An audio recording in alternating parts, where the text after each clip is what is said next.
Hello and welcome to the Virgin River Railroad sequence.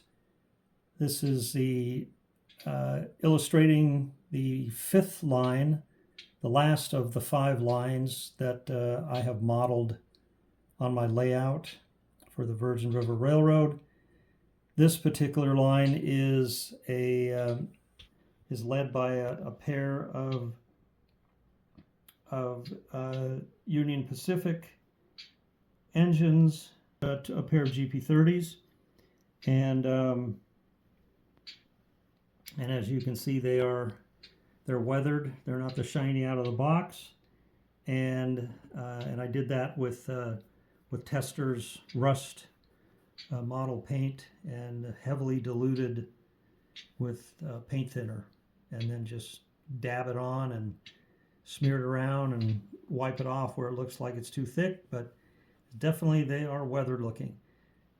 This line runs in the lower figure 8 through the canyons that I have built up, and it also goes around. We'll head this direction. It goes through this first tunnel here, which enters the area of the Virgin River area, the canyon and the mountains, and then as it goes underneath through the mountain here, this curve, it then exits here across the river below the upper figure 8 rail line. It comes around the river. It goes past Little Jamaica there, which is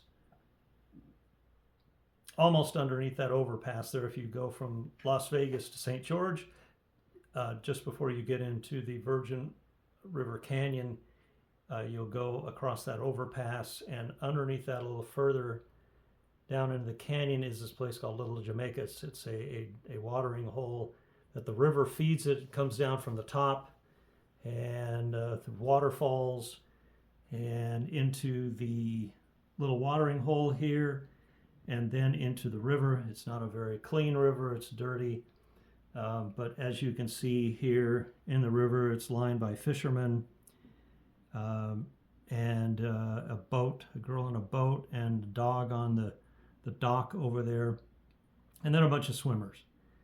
And so it comes around the outside of that.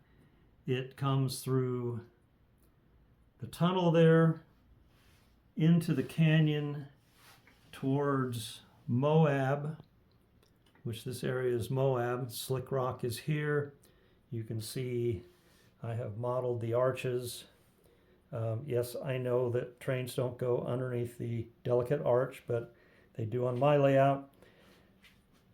It then stays lower in that canyon and comes around in front of Monument Valley. It goes underneath the gentleman on the horse, which is modeled after this picture here, and comes out underneath this far end of the Moab area, circles back around. You can see that the yellow caboose here is at the tail end of this line, back around past the water tower for my steam engine. It passes the coal mine tower for the steam engine, and then makes a turn and goes past the farm area out in the pasture with the animals out in the pasture outside the barn, and completes its figure 8 at that point. So this consist is also made up of 2 Atlas engines. They are Gold Series engines, and they are using the ESU DCC with lock sound. Again, these are 2 GB-30s. And I love the DCC technology for many reasons, but one of them is the sounds, of course. So I've chosen Atlas because of their reliability, as well as their cost. If I had all kinds of money, I probably would have gone with Cato or Cato, depending on where you're from, or Cato, and because they make a great product. But I chose Atlas, and I really enjoy these engines. So here is the startup sequence for these two engines in this consist. Here we'll start off with the horns. As you blare the horn, the lights come on, and here is the startup sequence.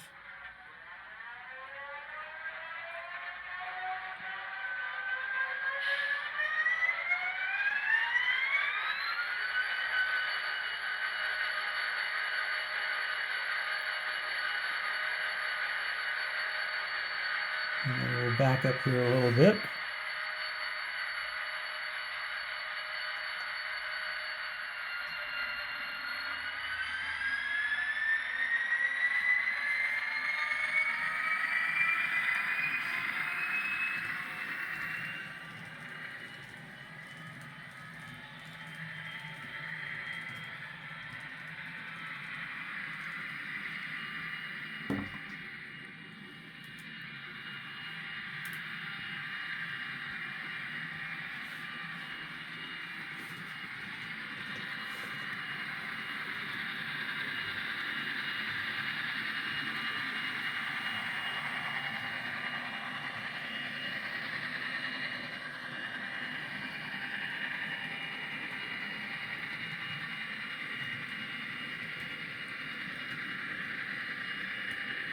And there are 17 rolling stock on this line.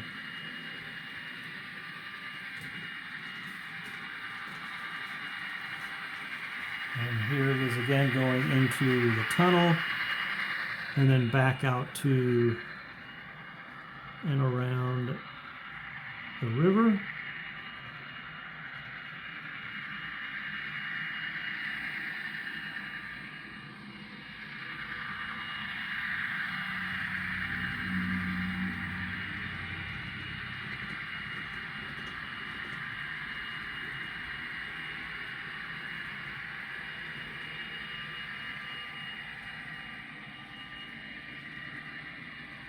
And then coming back around here,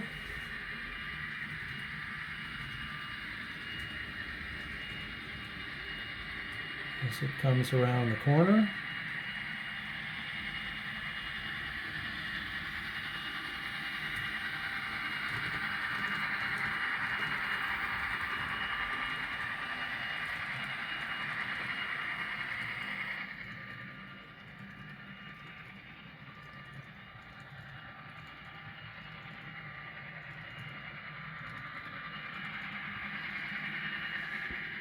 And then as it comes through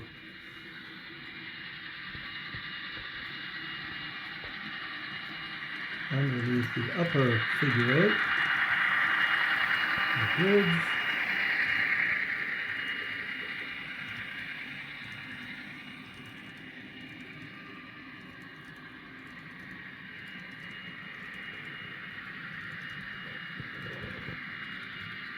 and then finally back around to the beginning, and it's slowing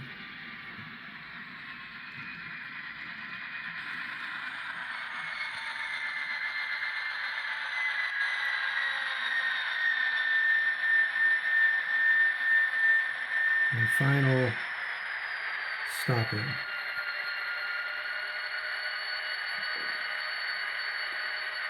One of the surprising things every time I run these trains is the level of detail that has been modeled, and I say surprising because I am not an artist, and watching the videos to build mountains and scenery on Woodland Scenic's webpage and other YouTube videos, I was extremely surprised at how quickly and easily modeling realistic looking terrain, how easy it was and how quickly it was put together. I just was fascinated that it turned out this way. And I look at the level of details and I think, man, this was easy and straightforward that I had no idea that I would be able to do. And so if any of you are thinking this looks just really complicated and too difficult to do, you're actually wrong. It's very, very easy to do. And yeah, the instructions are YouTube. It's all there. Explain everything. So here's the sound that it makes when the engines are shut down.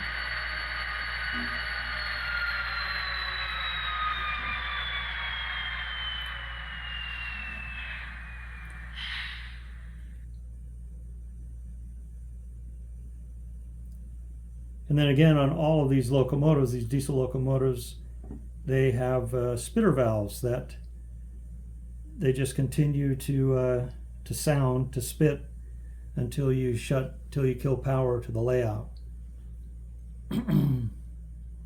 So that is the fifth line of my Virgin River Railroad. I did want to illustrate, not only do I weather them, but there are some tanker cars, see if I can get over here and show you a little better, that come with graffiti on the sides.